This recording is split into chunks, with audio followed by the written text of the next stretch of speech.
सभी को नमस्कार। आपका स्वागत है हमारे चैनल रिसेंट इन्फो पर। जैसा कि आप सभी को पता है, हम आपके लिए यहाँ पर डेली का जो अपडेट लेकर आते हैं, जो आपकी परीक्षाओं की दृष्टि से आपके लिए बहुत महत्वपूर्ण होता है। बहुत दिनों से हम आपको अपडेट नहीं दे पाए थे क्योंकि हमारे यहाँ नेट बंद था, तो हम आपसे नहीं जुड़ पाए। तो हमने जो इससे पिछले का जो वीडियो है वो 7 और 8 फरवरी का देखा था, यानी 7 और 8 फरवरी का अपडेट हमने देख लिया था 8 फरवरी के शाम तक का। तो आज हम देखेंगे 9 फरवरी और 10 फरवरी के शाम तक का जो अपडेट है वो हम देखेंगे। तो चलिए शुरू करते हैं। अब से हम आपको केवल 1 लाइन क्वेश्चन प्रोवाइड करवाएंगे।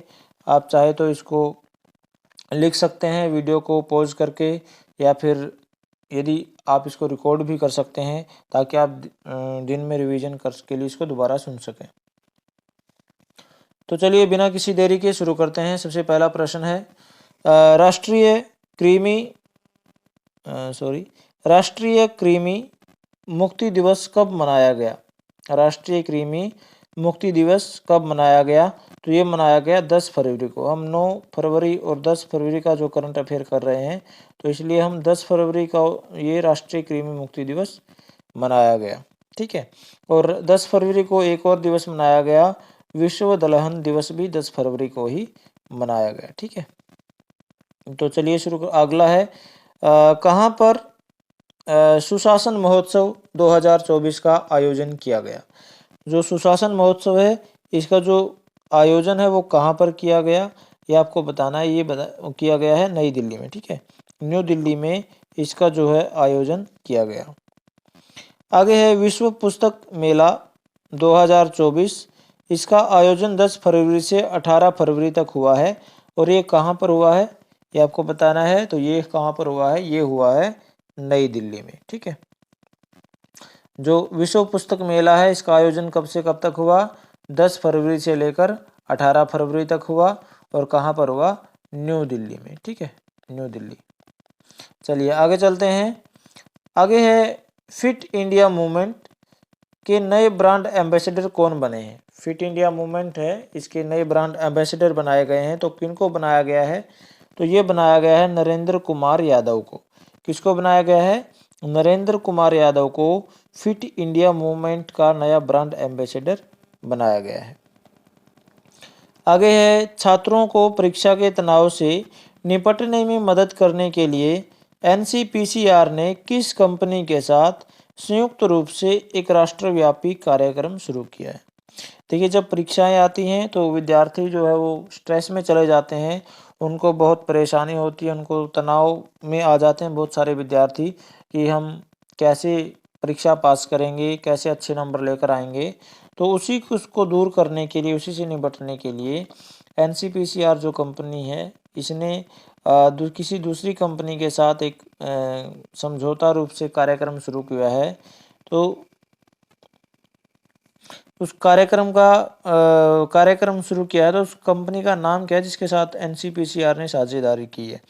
तो उसका नाम क्या है? मेटा। ठीक है, मेटा कंपनी के साथ एनसीपीसीआर ने साझेदारी की है, एक कार्यक्रम, राष्ट्रव्यापी कार्यक्रम शुरू किया है इस साझेदारी के साथ, ताकि छात्रों को परीक्षा से संबंधित जो तनाव होता है उसको दूर करने में मदद दी जा सके।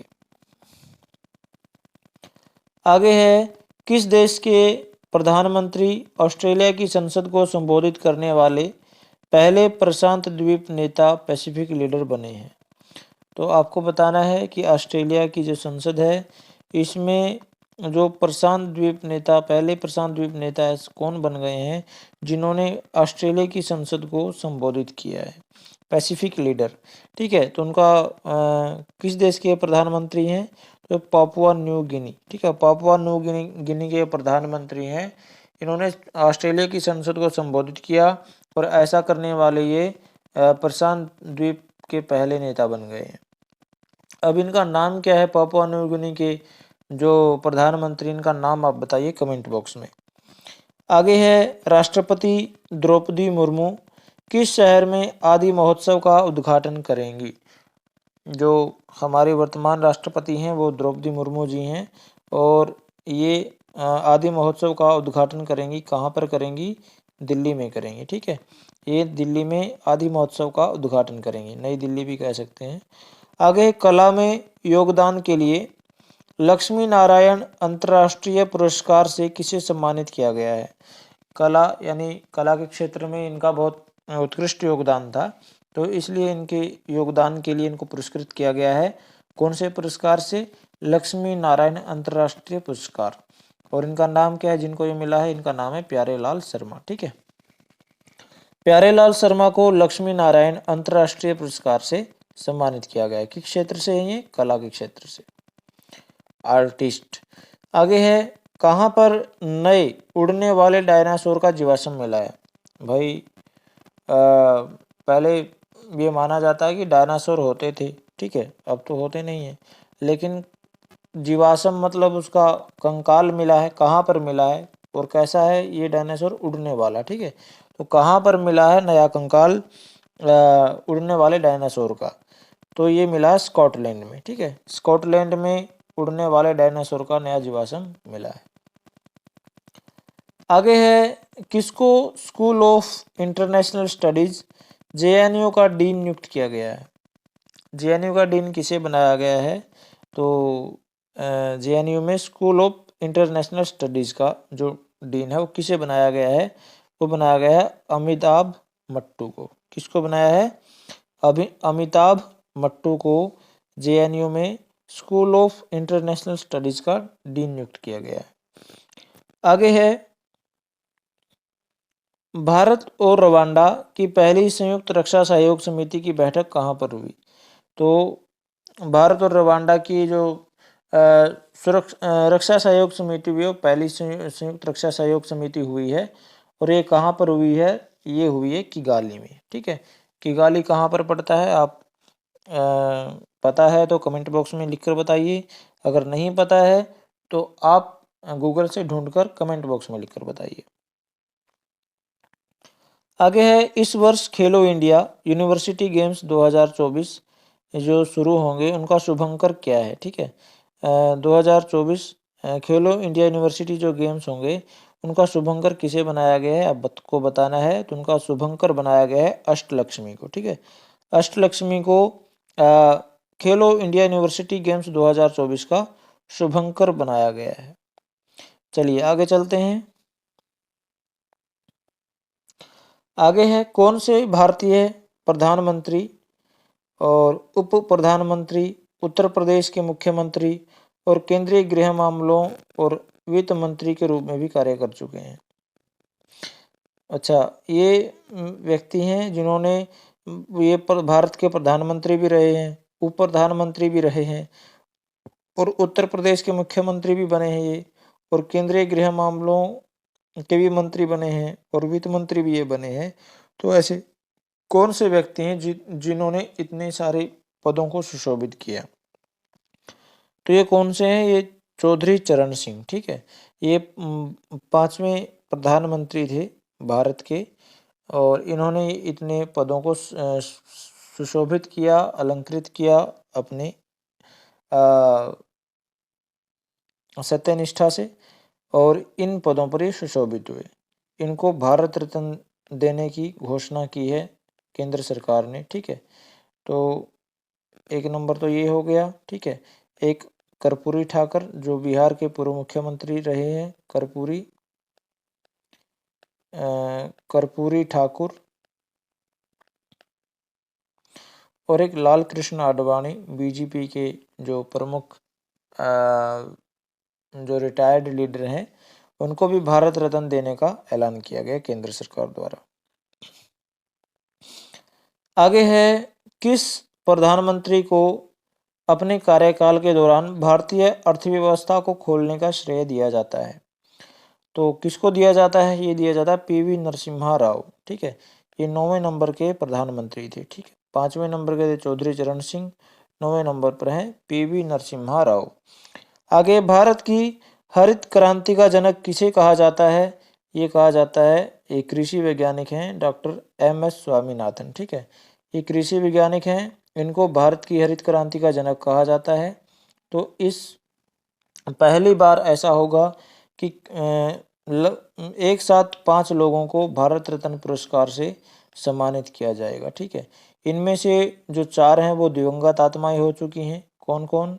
चौधरी चरण सिंह, पीवी नरसिम्हा राव और डॉक्टर एम.एस. स्वामीनाथन। 3 तो ये हैं जिनको भारत रत्न पुरस्कार से सम्मानित किया जाएगा, और एक हैं कर्पूरी ठाकुर जो बिहार के पूर्व मुख्यमंत्री रहे हैं, कर्पूरी ठाकुर, और एक हैं लाल कृष्ण आडवाणी। लाल कृष्ण आडवाणी जी अभी जीवित हैं, बाकी ये 4 हैं जो ये मरणोपरांत इनको भारत रत्न पुरस्कार दिया जा रहा है। केंद्र सरकार ने घोषणा की है इनको भारत रत्न से नवाजने की।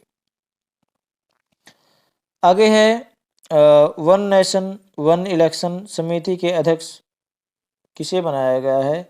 वन नेशन वन इलेक्शन समिति का जो अध्यक्ष है किसको बनाया गया है, ये आपको बताना है। ये बनाया गया है रामनाथ कोविंद को। ठीक है, भारत के पूर्व राष्ट्रपति का नाम भी रामनाथ कोविंद ही है। ठीक है, तो भारत के पूर्व राष्ट्रपति इनको जो वन नेशन वन इलेक्शन समिति का अध्यक्ष बनाया गया है। चलिए आगे चलते हैं। पेटीएम ई कॉमर्स का नाम बदलकर अब क्या हो गया है? पेटीएम ई कॉमर्स का नाम बदलकर क्या हो गया है? तो क्या हो गया? पाई प्लेटफॉर्म्स। पेटीएम ई कॉमर्स का नाम बदलकर क्या हो गया है? पाई प्लेटफॉर्म्स। ठीक है, आरबीआई ने पेटीएम पेमेंट जो बैंक है उसको प्रतिबंधित कर दिया गया, उसमें अब लेन देन कोई नहीं कर सकता 29 फरवरी से। आगे है देश का अगला लोकपाल किसे बनाया गया है? किसको बनाया गया है देश का अगला लोकपाल? ये सुप्रीम कोर्ट के रिटायर्ड जज हैं, इनका नाम है ए.एम. खानविलकर। ठीक है, ए.एम. खानविलकर हैं, इनको अगला लोकपाल बनाया गया है। और ये कौन है? ये सुप्रीम कोर्ट के रिटायर्ड जज हैं। चलिए आगे चलते हैं। जम्मू कश्मीर में 3 विधेयकों को राज्यसभा में पारित किया गया है। तो ये 3 विधेयक किससे संबंधित थे ये आपको बताना है। तो ये थे ओबीसी से, अन्य पिछड़ा वर्ग, एससी से, जनजाति और शेड्यूल कास्ट जिसको बोलते हैं, और एसटी। ठीक है, इन तीनों से संबंधित था ये 3 विधेयक जो जम्मू कश्मीर की राज्यसभा से पारित किए गए हैं। आगे है कर्मचारियों के लिए पुरानी पेंशन योजना को बहाल करने वाला पहला पूर्वोत्तर राज्य कौन बन गया है, ये आपको बताना है। देखिए, कर्मचारी पूरे आजीवन अपनी सेवा देता है, और लास्ट में जब उसके हाथ में कुछ आता है तो वो पेंशन है जिसको बुढ़ापे का सहारा बनती है। ठीक है, तो लगभग सभी जगह जो है एनपीएस लागू कर रखा है, न्यू पेंशन स्कीम। इसमें शेयर में पैसा लगाया जाता है, प्रॉफिट शेयर बढ़ेंगे तो प्रॉफिट होगा, नहीं तो लॉस में गाड़ी चलेगी। और ओपीएस में क्या होता था? ओल्ड पेंशन स्कीम, जो आपको बेसिक आपके पे होती थी उसका लगभग आधा आपको पेंशन के रूप में मिलता रहता था, जिससे आप कर्मचारी का निर्वाह जीवन यापन अच्छे से होता रहता था। वो अपनी जिम्मेदारी भी, परिवार में उसकी इज्जत भी बनी रहती थी। लेकिन ओपीएस को ख़त्म करके एनपीएस को लागू कर दिया गया है। तो लगभग सभी जिलों में सभी स्टेटों में या केंद्र शासित जो नौकरियां हैं सभी में ये एनपीएस लागू है।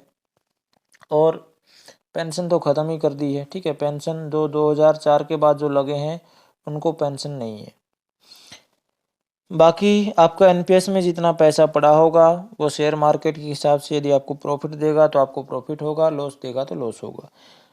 लेकिन ये पूर्वोत्तर का पहला राज्य बन गया है जिसने ओपीएस पुरानी पेंशन योजना को फिर से बहाल कर दिया है। तो कौन सा राज्य बना? ये सिक्किम। ठीक है, सिक्किम पहला ऐसा राज्य बन गया जिसने ओपीएस लागू कर दी है।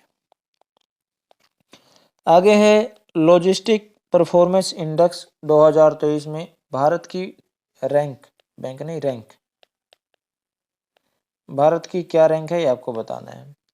तो भारत की रैंक क्या है? 38th, यानी 38वीं रैंक पे है भारत। ठीक है, ये शुद्ध हिंदी के में लिखा गया है, तो ये 38 है, इसको आप ध्यान में रखिए, 38। आगे है AI and the national security AI and the national security, ये पुस्तक का नाम है, ठीक है। तो ये किसने लॉन्च की है ये आपको बताना है। तो इसको लॉन्च किया है अनिल चौहान ने। किसने? अनिल चौहान ने AI and the national security नामक पुस्तक को लॉन्च किया है। आगे, भारत म्यांमार सीमा की लंबाई कितनी है जिस पर भारत सरकार बाड़ लगाने की योजना बना रही है? ठीक है, भारत और म्यांमार सीमा की लंबाई पर जो भारत सरकार है वो घेराबंदी करने की, मतलब ऐसे बाड़ लगाने की योजना बना रही है। तो उसकी लंबाई पूछ रखी है कितनी है। तो उसकी लंबाई कितनी है? 1643 किलोमीटर। 1643 किलोमीटर।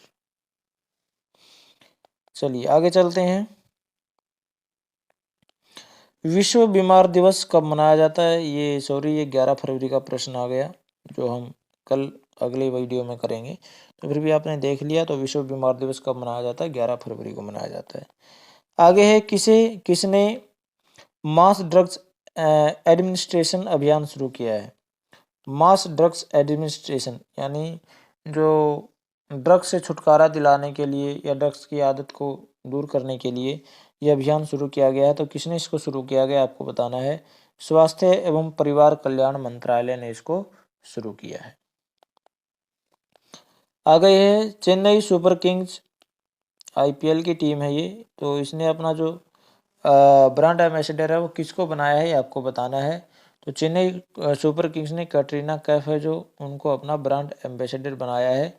ये हॉलीवुड एक्ट्रेस हैं कैटरीना कैफ, बॉलीवुड। आगे है, कौन सी कंपनी दुनिया की सबसे बड़ी हेलमेट उत्पादक कंपनी बनी है? सबसे ज़्यादा हेलमेट उत्पन्न करने वाली कंपनी कौन बन गई है दुनिया की? ये बनी है स्टील बर्ड। कौन सी कंपनी बनी है? स्टील बर्ड जो कंपनी है वो दुनिया की सबसे बड़ी हेलमेट उत्पादक कंपनी बन गई है। आगे, किस राज्य में 3 दिवसीय तवांगचू टाइड्स इंटरनेशनल कयाकिंग चैंपियनशिप 2000 शुरू हुई है? तो किस राज्य में शुरू हुई है? यू हुई है अरुणाचल प्रदेश में।